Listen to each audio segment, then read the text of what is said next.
In 1996, I was working in Tokyo, Japan, and a coworker of mine, Steven, loved the mountains and loved to ski. And he was kind of bummed that he wouldn't be able to hit the slopes that season. Well, with the help of the hotel concierge, he was able to find an indoor ski dome and asked if I wanted to tag along.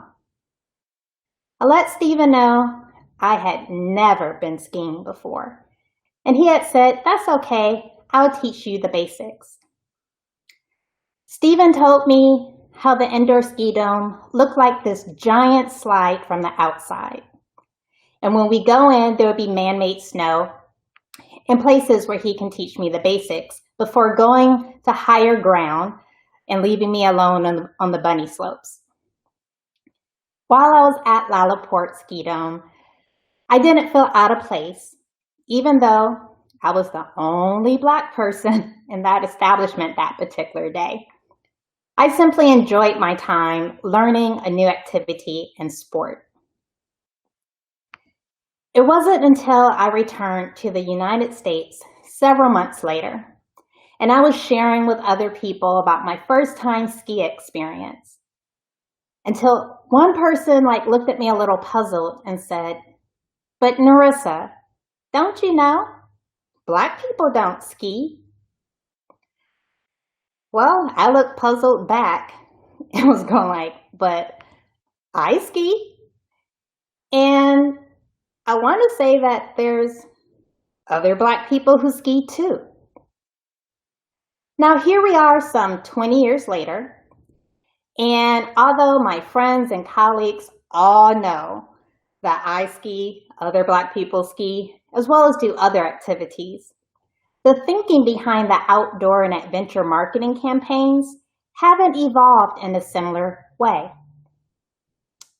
The lack of Black people in outdoor and adventure marketing reminds me of the 1952 novel by Ralph Ellison, The Invisible Man. This novel is about an unnamed Black American man who feels that his race makes him socially invisible. The outdoor and adventure industry could be a metaphor, or rather, this book could be used as a metaphor for the outdoor and adventure industry, because it's white dominant and it fails to fully acknowledge the Black consumer value and individuality as a human, effectively rendering the Black consumer invisible.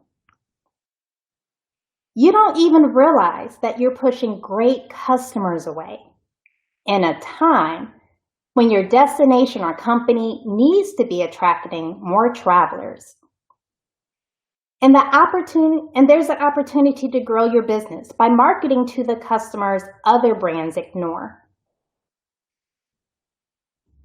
So today, I'm going to show you how to recognize, normalize, and accept this invisible traveler so you get the RNA into the DNA of tourism marketing. The portrayal of Black people in places, environments, and activities is important. However, not often seen within the outdoor and adventure imagery out there. So one of the immediate takeaways that I want to share is representation really matters in your marketing. When I was on the market for my first pair of skis, I came across an advertisement of a popular brand. It was a hand-drawn illustration of a ski resort scene, sort of like the one that's on the screen right now. Now, although the photo quality is rather low, you can still tell that there's a lot of people depicted in this scene. Because of that Where's Waldo effect that you see, I had begun looking through, trying to see what was familiar, what I recognized. With this ad, as well as other similar ads, the same brand created during this point in time. Well, it ended up striking a chord with me after a while because there was not a single person of color in any of their advertisements. I mean, seriously, it's a drawn ad. Now that was over 15 years ago, and I have opted to spend my ski dollars with other brands. ever since. With the current environment, you can't control when the travel industry is going to pick up.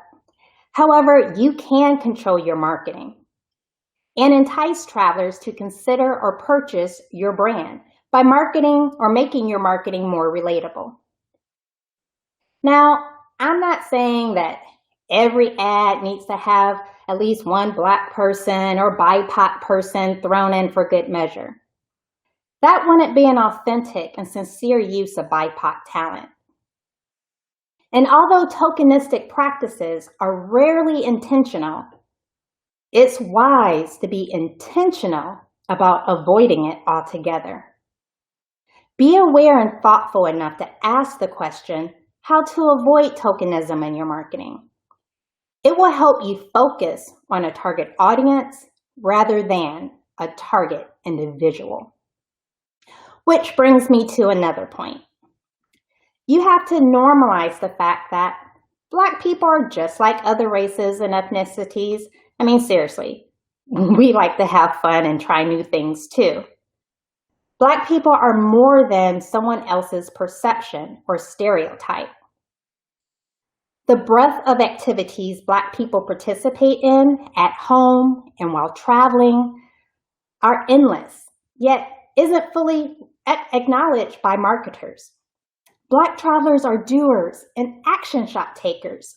We shouldn't be thought of as extras, backdrops, or accessories to the main subject in the ad. Black people should look like they belong. And even more importantly, we need to feel that we belong. Now, I think I know what you're thinking. How do marketers find Black or BIPOC talent? Well, expand your network of business contacts or suppliers who are already established with certain communities. Want to expand a little further? Hit up the associations and groups directly. As a skier, my association is the National Brotherhood of Skiers. It's an umbrella organization of over 55 different ski clubs, making it the largest ski organization within the United States. And guess what? Over 99% of its membership is of African descent. So reach out and connect on email, social media, or what have you with these different associations and groups. Ask to join a meeting, or better yet, register and attend one of their conferences or summits. They're not hard to find. You just have to look. However, be sure to first listen and learn before inquiring about speaking with their membership. The more you engage with and acknowledge the racially diverse nature of the outdoor and adventure travelers, the easier it will be to transition from normalization into acceptance. When I was in Austria on a ski trip, this woman approached me with this big smile on her face and said, "There's so much chocolate on the mountain. I like seeing chocolate on the mountain." Her words brought a smile to my heart. English wasn't her native language, but her words let me know that she liked seeing people like me and welcomed it. Richard Weiss, the president of the Explorers Club, said, "You have to do more than just say you welcome everybody of all races." And he's right. That's just lip service. It's about making a guest feel the sense of a belonging and the comfort that comes along with it. You want everyone to know that their physical presence is valued just as much or more than their dollars. Now that's acceptance. Whether it's the first-time skier or the avid adventurer, trust is an extremely important element of travel for Black Americans. This is why you must be more cognizant, purposeful, and strategic in how your marketing is executed. So it bears worth repeating to all the outdoor adventure destinations, properties, and tour operators out there. You need to get the RNA into the DNA of tourism marketing. Otherwise, tapping deeper into the forgotten $63 billion of U.S. travel spend will be difficult. Thank you, and please connect with me on LinkedIn and Twitter. I'd love to hear your thoughts.